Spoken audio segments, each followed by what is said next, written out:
one game away.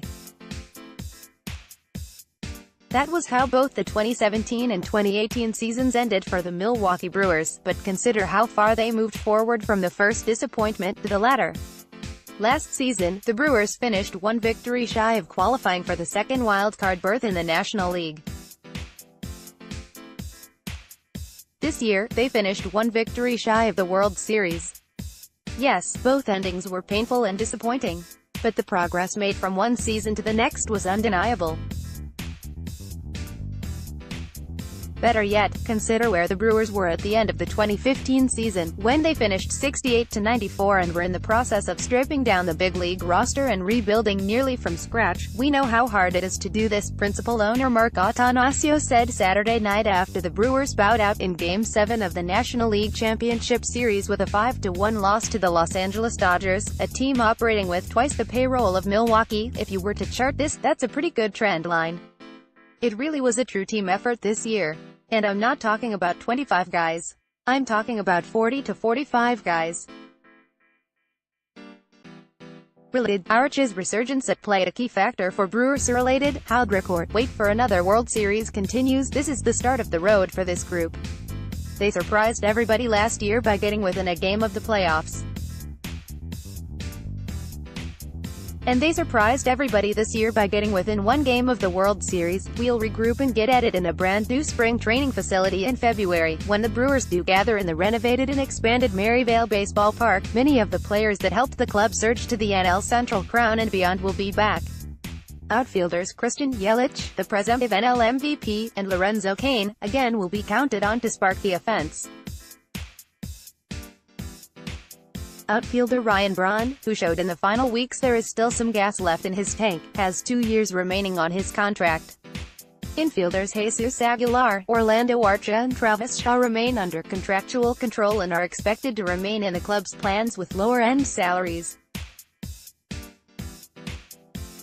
The catching situation will be interesting to watch after 38-year-old acquisition Eric Kratz saw considerable action down the stretch, moving ahead of Manny Pena.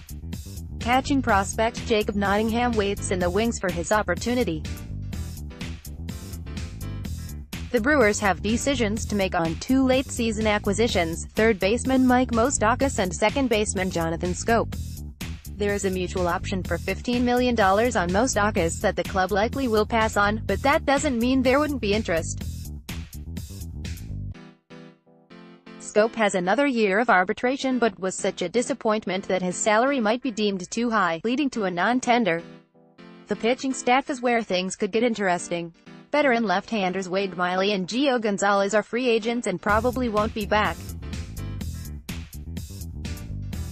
Chase Anderson and Zach Davies, removed from starting roles in the postseason, are still under contractual control, as is Jimmy Nelson, who missed the entire season while recovering from major shoulder surgery, making him a wild card for 2019.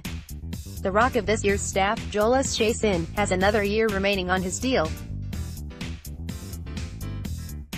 3 young right-handers, Corbin Burns, Brandon Woodruff and Freddie Peralta, figure to be given opportunities to make the starting rotation in the spring, which would give the Brewers young, exciting arms around which to build. Burns, who turns 24 on Monday, and Woodruff, 25, were very impressive down the stretch and in the postseason, pitching out of the bullpen, and Peralta, 22, proved hard to hit when given consistent starts. "I think we have staying power," Shaw said. "We made a nice step forward this year, and we've got a lot of guys coming back. This team is going to be together for the next 3 or 4 years. So, we'll have a nice little window to do it, barring injuries. People need to continue to produce, but I think we're in a good spot. There are no guarantees of pushing as far into the postseason as the Brewers did this season, which makes the 7-game loss to the Dodgers tough to digest. In particular, the Brewers will roulette in Game 2, get away late and doing virtually nothing offensively in the 2-1, 13-inning loss in Game 4. Win either of those games and it's them, not Los Angeles, playing Tuesday night at Fenway Park. But the players figure to be the better for the experience, especially the intense games played from the beginning of September when the division crown appeared to be out of reach. "You don't ever take this opportunity for granted," Braun said in the quiet home clubhouse after the Game 7 defeat. So, right now, there's disappointment. But our fans should be proud about what we accomplished and should be excited, more so than ever, about the future of this organization. It was a special experience, especially down the stretch. The last month was as much as I've ever enjoyed playing baseball. Every game was incredibly intense. I just loved the opportunity to get to where we were to play meaningful games down the stretch and play postseason baseball. There are so many positives to take from this season. There's a lot of things that give us reason for optimism as we move forward. The future is bright for the Brewers, there's no question about that. But, at the same time, it's disappointing because no matter how good you are, we've seen great teams that don't make it to this point.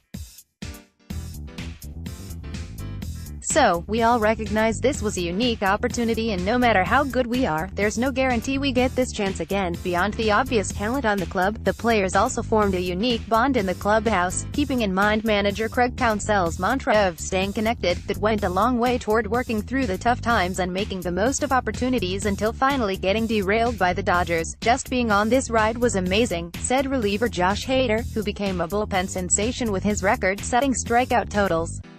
Everybody played their hearts out. That's all you can ask for. There were ups and downs, but we played good baseball. And, really, being a family. That was the biggest thing. This clubhouse had a different type of vibe. That's something you appreciate. As odd as it might sound, the painful Game 7 loss to the Dodgers was both the end and beginning of something. The end of hopes that the franchise's World Series drought would end, but the beginning of a period that might finally lead to that goal. Your goals are always to build sustainability, Counsell said. It's the hardest thing to do. So, that's going to be what we spend a lot of time talking about next year, probably, is sustaining this. We feel like that's at the forefront of all of our decisions. How do we build something that we can sustain?